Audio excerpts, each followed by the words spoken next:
Happy day, happy life, happy journey. Welcome to Walking the Path. I'm so grateful to be talking to you today from Rhythmia Life Advancement Center in beautiful downtown Guanacaste, Costa Rica. And it is a beautiful day. I'm just looking outside because outside's right there. Blue skies, white clouds, little afternoon rain today. It's the height of the rainy season right now in Costa Rica. And it is one of my favorite times of year here. And life is just beautiful. It reminds me of the abundance of life, the abundance that's out picturing everywhere. And the jungle here is just bursting forth with life. And it reminds me of the truth that life is abundant. Everything is unfolding in divine perfection. So I want to share with you today's topic is there's no off the path. This came to me last night, right? Because, I was thinking, oh, that really took me, that was a detour, right? We all have detours in our life, and well, I felt like I had a detour. And then I realized that was a necessary detour. There's no off the path. Everything is on the path. Everything is grist for the mill. Everything is unfolding for our absolute best and highest individual and collective good all the time, always, no matter what the appearance is, no matter what the circumstance. So, hey, Rick, yeah, man, you're not off track, Rick. What's up? Sup, brother? Blessings to you too, my brother. Thank you. I'm so glad you're back on track, but there was no off track, right? It was all track. It's all track. Debbie, so great to see you. Aloha, sister. And Rebecca, so glad you guys are here. Thank you. I love saying hi to you guys. So keep letting me know where you're calling from and what's going on. Debbie says, but those damn potholes. Hey, Petra, great to see you. Yeah, there are some potholes. Robert, Boozo, what's up, man? I don't know what Boozo means, but okay. So everything is on the path. There's no off the path. That means anything that we're going through, right? How do we locate that? And you know what? Here's the other thing. There's this other part of spiritual growth and development that has me sometimes say, like, I shouldn't, even if I got off the path and I was beating myself up for getting off the path, and then I go, I knew that there was no off the path, right? Like I'm beating myself up for not remembering the spiritual principle. I'm beating myself up for not being more spiritual during going through a hard time. I'm beating myself up for maybe getting a little bit upset when I hit that pothole, right? Hey, Cristobal from Chile. And hello, Roberta. Hello. Oh, that's hello in Ojibwe. Very cool. Buzho. Thank you, Roberta. So even when we feel like I should have been more spiritual during that process, I should have been more awake. I shouldn't have reacted so much. I shouldn't have had that drink. I shouldn't have whatever. That's even on the path. Because the thing is that I notice myself beating myself up from both sides. For example, I have a story that I've been noticing that I feel like I need help, right? Like I need somebody to help me. I need somebody to help me with my social media. I need somebody to help me write this piece. I need somebody to help me. Like I work better in collaboration, right? And so I have this story that I can't do it on my own. I need help, which help is fine. But the story is I can't do it on my own. I need help. The other side of that story is I have to do it on my own, right? That's the other side. Like you should be doing it on your own.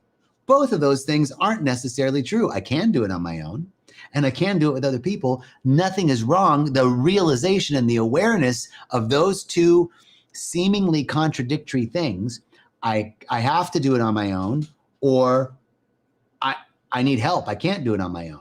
So I need help. I can't do it on my own is actually supposing, it's a presupposition that I should be doing it on my own.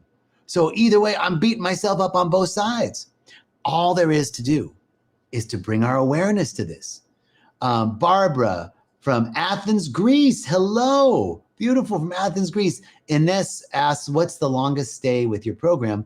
We have a 7-day and a 14-day stay here at Rhythmia. So back to this idea that that there's no off the path, that whatever you're going through, you are growing through. You're growing through it. And things manifest in our lives for different reasons. So, a lot of times we ask the question, why did this happen? Somebody will say, why do bad things happen to good people, right? But why did this happen to me? What is the universe trying to teach me, right? Well, that's a good question. But there's really 4 windows of manifestation. And this is really taught by, these are agape principles as developed and taught by Michael Bernard Beckwith. This beautiful idea of the 4 windows of manifestation is a great way to understand why things happen in our lives and how we can stay on the path, even when things are manifesting, and why it really is for our good. Everything really is working out together for our good. By the end of this talk, we're going to have 3 affirmations that we're going to put. I got to tell you, I've started doing this again. It's back to basics. I put these alarms on my phone, and I put affirmations in the alarm. So 3:33. Oops, let me see. I can't do this. 3:33, 4:44. I have one at 2:22. So 3 different times during the day. At 2:22, the affirmation is, I don't know if you can see it, I release every sense of condemnation. I release every sense of condemnation. Affirmation 1. Affirmation 2 at 3:33. I live in complete confidence. I live in complete confidence and expect new and wonderful experiences to come to me. I live in complete confidence and I expect new and wonderful appearances to come to me. And at 4:44, my alarm goes off to remind me that I am open and available to more good than I have ever experienced, created, or manifested before. So those are my 3 affirmations. I got a couple more that I'm going to give you. Everything always works out for me. I love that one. I love that one. So the idea is there's no off the path. We need these little affirmations, I do, to help remind me that I'm on my journey and that everything's already working out and that I'm open and available to new and wonderful experiences. And I release every sense of condemnation about anything that I should or shouldn't be doing, right? So these 4 windows, let's get back to the 4 windows of manifestation and how we can work with that. But first, let's acknowledge that Michelle is hello from Pittsburgh. You'll be arriving at Rhythmia on Saturday. We'll see you, Michelle. Please come up and talk to me.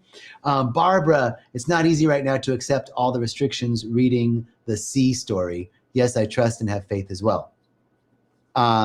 Okay. So again, Barbara, thank you for that. I'm with you. And here's what we know. Here's what we know.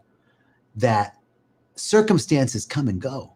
Let's not get caught up in appearances, right? We have to pay attention to what's going on in the world. Absolutely, absolutely. But we must hold the frequency of that which we are seeking to create and what we want to emerge. So Barbara, you're saying it's difficult to accept all the restrictions and the whole story about COVID. And yes, you have trust and faith as well. I so appreciate you saying that. Hey, Chantel. Hey, Jomar from Sydney. What's up? But Barbara, I want to just acknowledge you for bringing that into the conversation. And I want to say, we see the heaviness of these restrictions, whatever side of the fence that you're on, right? Whether you think they're good or you think they're bad, whether you think we should or we shouldn't, doesn't matter. There's this, yes, she says, Barbara says, I know, hold the frequency high. It's alchemy, right? We've got to hold the idea. We have to hold in consciousness the idea of what's seeking to emerge. We cannot have anything in 3-dimensional reality unless we have it in consciousness first. So this is the idea, is that we must, thank you, Barbara. She says, that's what you teach as well. Barbara, what do you do? Tell me about you. And thank you so much for watching. I'm so grateful that you're here and bringing your consciousness to this conversation. But if I can share this idea with you, is that we must hold in consciousness that which we before we can have it. We must have it in consciousness before we can have it in reality. This is the truth and the principle that the field informs the form. The form doesn't inform the field informs the form. So I have to see it before I can have it. I have to hold it in my awareness before it can manifest. That's the truth. And now we're talking back. She's a holistic healer. Hey, Barbara, thank you. Thanks so much for being here. Thank you, everybody, for being here. So back to the 4 windows of manifestation and why things manifest. So at Agape and Reverend Michael teach that the 4 windows of manifestation are one, the window of manifestation we call the Job effect. Window of manifestation we call the lesson. Window of manifestation we call the blessing. And window of manifestation that we call race consciousness, right? 4 windows of manifestation. The first window is the Job effect. That means that where we place our attention, our energy goes. Job in the Bible, if you recall, he was a very wealthy man, and his biggest fear was that he'd lose all of his wealth. And apparently, God and the devil were talking, and the devil was saying, Job is, he's your faithful servant because he's got so much stuff, right? What if you took everything away from him? Would he still be your faithful servant? And Jesus said, or God said, you can do anything, you just don't hurt him, but you can do anything you want. And so little by little, all of Job's possessions were taken away. His worst fear was realized. So sometimes we place so much attention on that what we're afraid of, that we actually manifest it. So there's a call to bring our awareness, again, to hold the frequency of what's seeking to emerge, not the frequency of what we don't want to occur. Stop placing our awareness on what we don't want and put it on what we do want. Simple. First window of manifestation. Things manifest because we are placing our awareness on them, and our worst fears are realized because we're so worried about them. Number 2, a lesson. Sometimes our higher self kind of kicks us off the curb to teach us something. It's a lesson that we don't necessarily want to learn, and we've all had that experience, and we've gone through something, and we would have never wanted to go through it if we would have known before.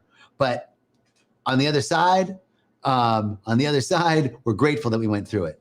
So the second window of manifestation is our higher self sometimes throws something into our experience as a means of teaching us a lesson, something that we have to learn, something that's seeking to be healed, something that's seeking to be brought to the light. And then the third window of manifestation is blessing. Sometimes, look, life is a mystery. We don't know. It's called mysticism. We don't know for sure, right? There's a deep knowing. We've had ecstatic experiences of oneness. We've seen things in ceremony. We've seen things in meditation, right? But nobody really, really knows, right? Life is a mystery, a great mystery. And it's amazing and awe-inspiring. So we have to trust the third window of manifestation is sometimes things emerge and they don't seem like they're a blessing. They don't seem like it's really good for us, but it really is. I love the story that I've been telling a little bit. Maybe I've said it in a couple past Facebook Lives, but there's a guy that has a horse, right? And his neighbor comes by and goes, "Oh, you're so lucky you have a horse." And the guy goes, "Perhaps." And then the next day the horse runs away. The neighbor comes by and he's one of those neighbors, right? "Oh, too bad. You're so unlucky. Your horse ran away." The guy goes, "Perhaps." And then the next day, the horse comes back with like 7 other horses. So the neighbor comes by, he's like, "Oh, look, you got all those horses. You're pretty lucky." The guy goes, "Perhaps." Then the next day, the guy's son is riding one of the horses and he falls off and breaks his leg. Boom, that neighbor was right there. "Oh, what happened?" "Oh, you're so unlucky." The guy goes, "Perhaps." The next day, the military comes by, collects all the young men of age in the community and take them off to war. But the man's son had a broken leg, so he couldn't go. So the neighbor comes by, "Oh, you're so lucky," right? "Perhaps." It goes on and on and on. What we think is bad might not be.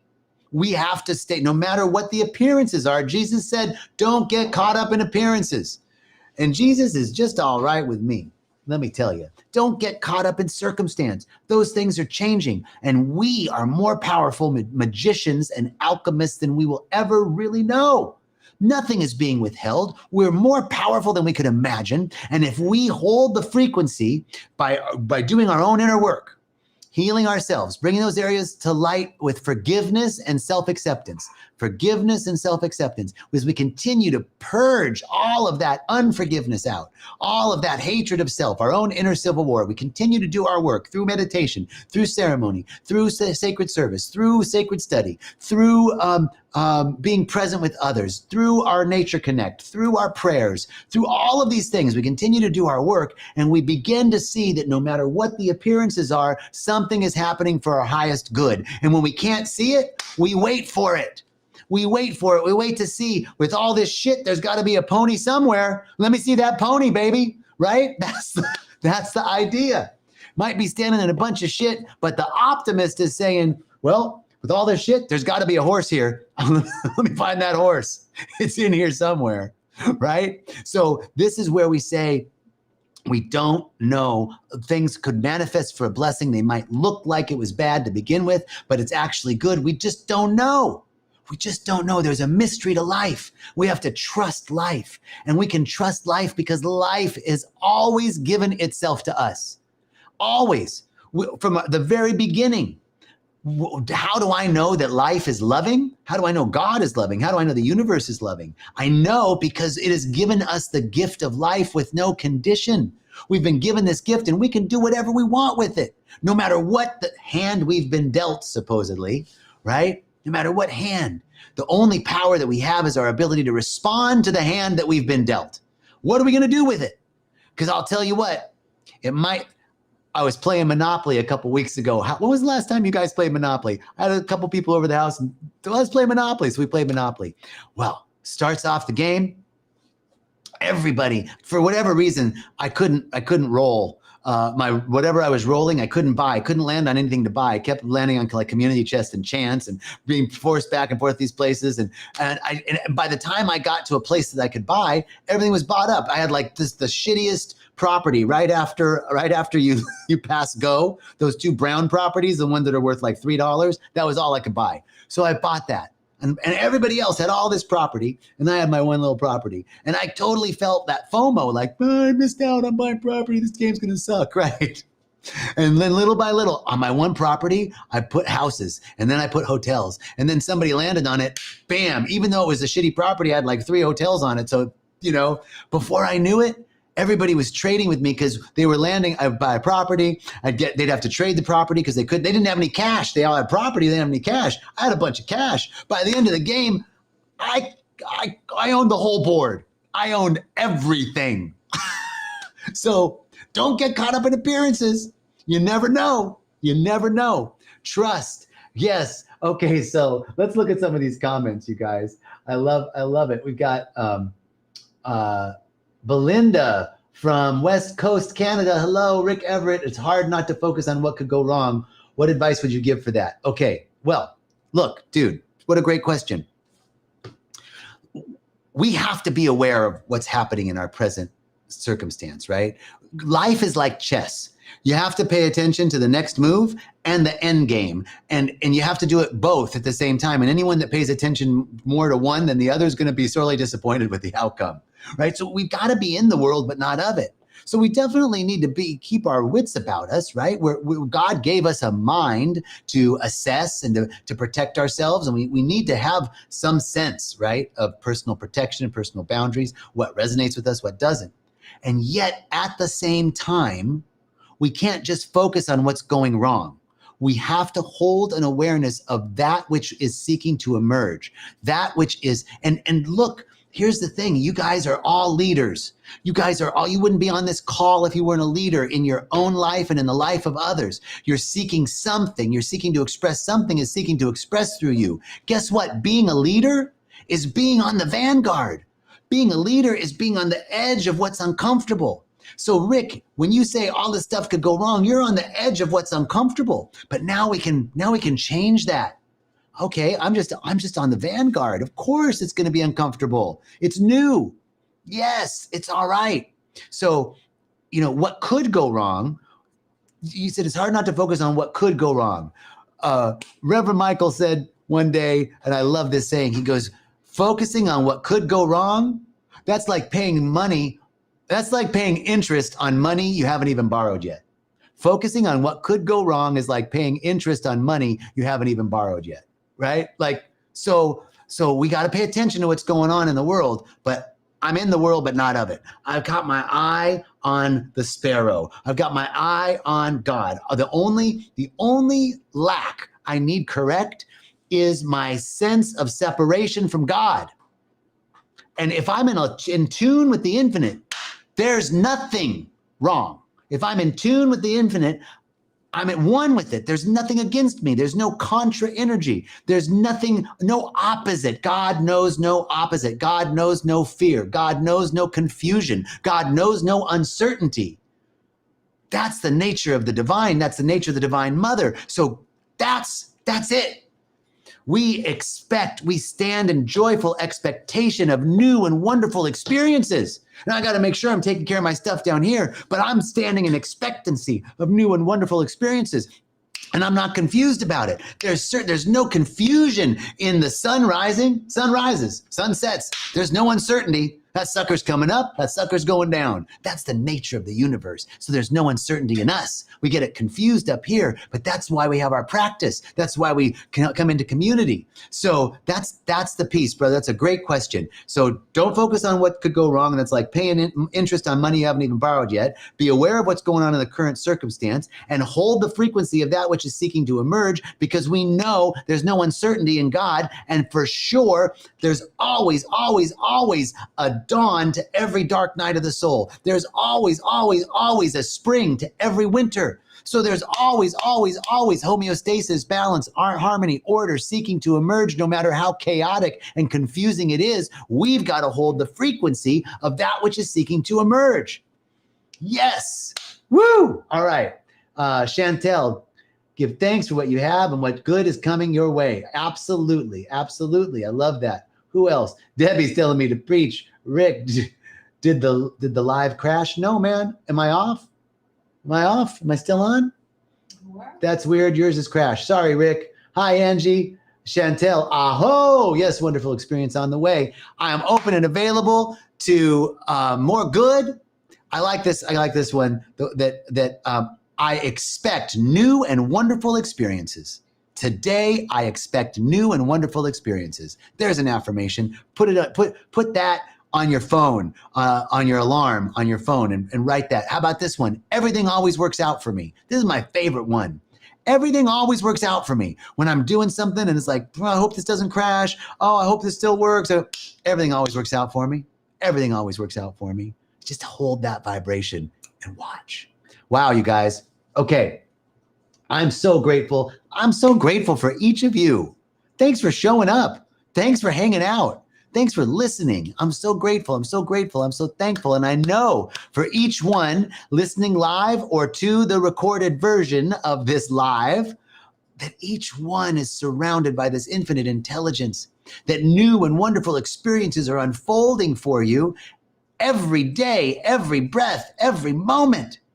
That you walk in the love of God, knowing there is no uncertainty. There's no confusion. There's only the direct path of clarity that lays itself out in front of you with ease, peace, and grace. That's what I know to be true. I'm so grateful. I'm so thankful. I'm so grateful. I'm so thankful. I'm wishing you infinite blessings, more blessings than you could contain. They just overflow the banks of your awareness. That's what I'm talking about. So we can share the blessings with others. So that which we claim for ourselves, we claim for others, and we say, and so it is. All right, brothers and sisters, love you. See you soon. Wait, my friend from El Paso. Hola, ¿cómo estás? Parmadial, mucho gusto. Pues voy a visitarte muy pronto porque tengo familia en El Paso. Okay. All right, I love you guys. Thank you so much.